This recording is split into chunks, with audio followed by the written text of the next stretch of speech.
What is up, cyberspace? It's your boy Mazin B for DBTV's merch library. At ngayon, meron tayong padala mula sa You versus You. So let's check it out.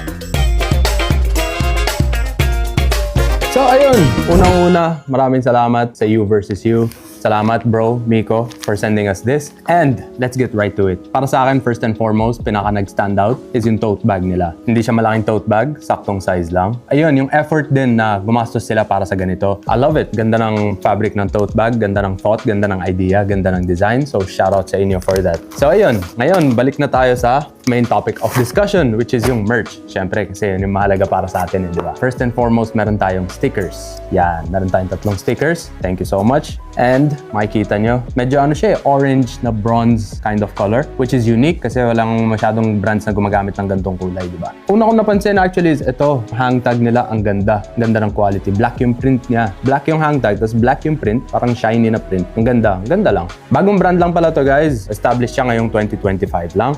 So, buksan na natin yung shirt. Makikita nyo, it says YVY, which stands for You versus You, which is the name of the brand. Tignan natin itong design niya sa likod. So, it says You versus You, nakabilog lang, di ba? Tapos yung logo nila nasa gitna. Ganda na ito. Yeah, so for the fabric, I can tell it's cotton fabric. Punta tayo sa details. Makikita nyo yung etiketa nila dito. Branding on point, YVY, You versus You. So yun lang ang branding elements nila actually. So na-review na natin to. It looks good. Size niya is... Saan yung size niya dito? Wala siyang sizing dito. Well, okay. May isa pa palang sticker din natin nakita. O yan, 4 pala yung stickers.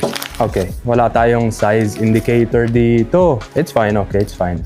Moving on. Second shirt naman natin, guys, is a black shirt. Ibang design siya. Makikita nyo, dito pa din yung hang tag for sure. And ito ang design ng black shirt. So as you guys can see, ayan yung logo nila. And then incorporated in the logo itself is yung brand name, You versus You, as you guys can see right here, right? Nandito pa din, of course, etiketa nila. And it's plain and simple. Sobrang straightforward. I like it. And sa likod, wala siyang design, plain lang siya sa likod. So front design lang siya. And there's not much to be said. It's a nice shirt. Quality is on point. Print is nice. Design aesthetic is nice. Maganda siya overall. And yun lang. Cop or drop, it's a cop. Kasi maganda naman. Wala naman siyang negative aspect. Wala namang kulang. Siguro, kulang lang is yung sizing. Wala tayong size indicator. Kasi chinek ko na din tong hang tag. Walang nakalagay ng kahit anong size.